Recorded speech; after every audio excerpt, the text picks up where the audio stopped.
আমরা দেখতে পাচ্ছি সংসদে দাঁড়িয়ে প্রধানমন্ত্রী কোনো কথাবার্তা বলে না, ডিফ্যাক্টো প্রধানমন্ত্রী হয়েছে। আমি আবার দেখলাম যে উইকিপিডিয়াতে ওই ডিফ্যাক্টো প্রধানমন্ত্রীর নামের পাশেই বাংলাদেশের প্রধানমন্ত্রী নাকি লেখা ছিল, এটা আবার পরে সংশোধন করা হয়েছে। দেশের জনগণ এগুলা থেকে হতবাক হয়ে গিয়েছে। দেশের রাষ্ট্রপ্রধানের কাছে যার উপরে আস্থা রেখে তিনি দীর্ঘদিন জুলুম নির্যাতনের শিকার হয়ে মানে দেশের বাইরে অবস্থান করেছিলেন, জনগণ চেয়েছিল তিনি মানুষের কণ্ঠস্বর হয়ে উঠবেন, কিন্তু সে আজ সকল প্রকার জুলুমের একটা আবাসন সেন্টার তৈরি করেছেন। সংসদে দাঁড়িয়ে তারা যেভাবে কথাবার্তা বলে, আওয়ামী লীগের যেভাবে পুনর্বাসন করছে, যেভাবে আওয়ামী লীগের অফিস আদালত খুলে দেওয়া হচ্ছে, তারা ক্ষমতায় আসার সাথে সাথে ইন্টারন্যাশনাল ক্রাইমস ট্রাইব্যুনাল যেটা গঠন করা হয়েছে, যেখানে স্বচ্ছ বিচার প্রক্রিয়ায় ফ্যাসিবাদী হাসিনাকে ফাঁসি দেওয়া হয়েছে, সেই রায়গুলো নাকি আবার পুনর্বিবেচনা করা হবে কোনো কারণ ছাড়াই। এখানে যিনি চিফ প্রসিকিউটর ছিলেন তাকে সেখান থেকে অপসারণ করা হয়েছে। বিশ্ববিদ্যালয়গুলোতে তাদের দলীয় লোক নিয়োগ দেওয়া হয়েছে। কি কারণে নিয়োগ দেওয়া হয়েছে, কেন আগের ভিসি হলো, তার কোনো জবাব জনগণের কাছে তারা দেয় নাই। এরা একই রাস্তায় হাঁটছে যে রাস্তায় ফ্যাসিবাদ আওয়ামী লীগ হেঁটে গিয়েছে। সুতরাং আমরা বলতে চাই, এই ছোট ছোট আন্দোলনকে যদি তারা ডিনাই করে, তাহলে এই ক্ষুদ্র ক্ষুদ্র বালিকণা বিন্দু বিন্দু জল বিশাল এক সমুদ্র তৈরি করে ফেলবে, যে ঢেউ সামাল দেওয়ার মতো ক্ষমতা তাদের থাকবে না। এর চাইতেও বড় ক্ষমতাধর ছিল ফ্যাসিবাদী হাসিনা।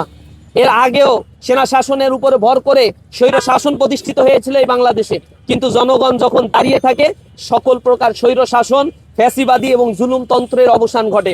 সুতরাং আমরা বিএনপির কাছে অনুরোধ জানাই, যে দাবি 70% মানুষ যেটাকে রায় দিয়েছে, আপনারা কি কল্পনা করতে পারেন 51% ইলেকশন ইঞ্জিনিয়ারিং করে 51% ভোট নিয়ে ক্ষমতায় গেছে তারা, কিন্তু 70% জনগণের রায়কে ডিনাই করার পারসেপশন নিয়ে তারা সংসদে দাঁড়িয়ে কথা বলে।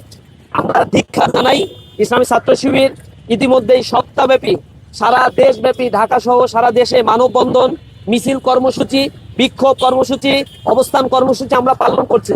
আমরা ধারাবাহিকভাবে গণতান্ত্রিকভাবে বাংলাদেশের আইন মেনেই এই আন্দোলনগুলো আরো চালিয়ে যাব। কিন্তু সরকারের যদি টনক না নড়ে, তাহলে আমরা আরো কঠোর আন্দোলনের দিকে যেতে বাধ্য হব। জনগণ এখানে রায় দিয়েছে, জনগণ তার অধিকার বুঝে নিবে। কোন শাসক গোষ্ঠী কারো কাছে মুচলেখা দিয়ে আসতে বা দিল্লির কোন এজেন্ডা যদি তারা এখন আবার বাস্তবায়ন করতে চায়, অথবা ডিপ স্টেটের সাথে যোগ সাদস্য তৈরি করে তারা যদি আবার মনে করে চিরস্থায়ী ক্ষমতায় থাকতে পারবে, তাহলে আমাদের ধারণা তারা ভুল পথে হাঁটছে এবং বিএনপিকে কেউ ভুল পথে পরিচালনা করছে। তাদেরকে আমরা সুবুদ্ধির উদয় হোক এই দোয়া করি। আমরা জনগণেরকে উদাত্ত আহ্বান জানাতে চাই, আপনারা আপনাদের অধিকার আদায়ের জন্য আবার রাস্তায় নেমে আসেন, কথা বলুন। সকল রাজনৈতিক নেতৃবৃন্দের কাছে আমরা এই উদাত্ত আহ্বান জানাই, ছাত্র সংগঠনগুলোর কাছে আমরা আহ্বান জানাই। এই অনশন যারা করছে ভাইয়েরা, প্রায় 72 ঘন্টা ধরে একেবারে কোনো কিছু না খেয়ে এখানে অবস্থান করছে, তাদের শারীরিক অবস্থা অত্যন্ত সংকটাপন্ন। এই অবস্থার মধ্যে যে কোনো ধরনের দুর্ঘটনা যদি ঘটে, তাহলে সরকারকে দায় নিতে হবে, জবাব দিতে হবে। এবং এই যদি কোনো দুর্ঘটনা ঘটে, তাহলে সরকারের পক্ষে এটা সম্ভব না এই দেশের শাসন কার্যে বসে থেকে কোনো লাশের উপরে দাঁড়িয়ে তারা কোনো শাসন কার্য পরিচালনা করবে। আমরা তাদেরকে আহ্বান জানাই, তারা সুবুদ্ধির উদয় হোক, এখানে আসুক। আন্দোলনকারী অনশনকারী রয়েছে যারা, তাদের কথাগুলো শুনুক, দাবি মেনে নিক, জনগণের পক্ষে থাকুক, তাদেরকে আমরা সহযোগিতা করব। দেশটা একটি স্থিতিশীল অবস্থার মধ্যে দিয়ে পরিচালিত হোক, এটা আমাদের একান্ত কাম্য। দেশের ছাত্র জনতা এখন আর কোনো নতুন ফ্যাসিবাদ দেখতে চায় না, দেশে একটি স্থিতিশীল অবস্থা আমরা দেখতে চাই। জনগণকে সাথে নিয়ে আপনারা এই দেশকে গড়ে তুলুন। সকল রাজনৈতিক দলগুলো, ছাত্র সংগঠনগুলো সবাই কাঁধে কাঁধ মিলিয়ে আমরা এই দেশের উন্নয়নের জন্য, অগ্রগতির জন্য আমরা কাজ করব।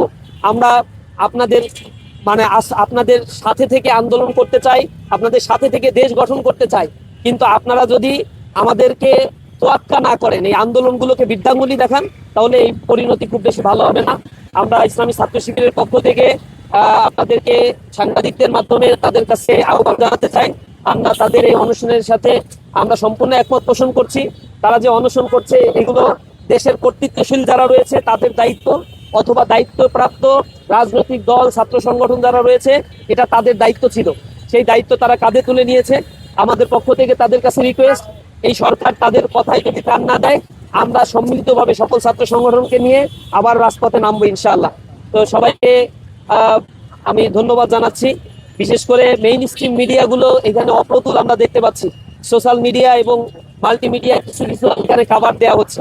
মেইন স্ট্রিম মিডিয়াগুলোকে আওয়ামী লীগ যেরকম কিনে নিয়েছিল, বাকশালী একটা বন্দোবস্ত করেছিল, ঠিক বন্দোবস্তগুলো এখন বিএনপি করেছে এবং আওয়ামী লীগের মালিকানাধীন যে মিডিয়াগুলো ছিল সেই মিডিয়াগুলো এখন তোষামত করেছে বিএনপির হয়ে এখন তারা এই নিউজগুলো কভারেজ দিচ্ছে না বা সরকারের কাছে এই কথাগুলো বলছে না।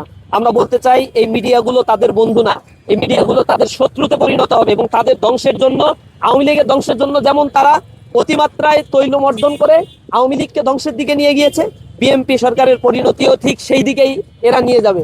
যদি সরকারের বোধোদয় হয় তাহলে তারা অতি শীঘ্রই বুঝতে পারবে। আমরা মিডিয়াকে বলতে চাই, জাতির জাগ্রত বিবেক হিসেবে আপনারা কাজ করুন, জনগণের কণ্ঠগুলোকে তুলে ধরুন, সঠিক কথাগুলো বলার জন্য চেষ্টা করুন। সবাইকে ধন্যবাদ। আসসালামু আলাইকুম ওয়া রাহমাতুল্লাহ।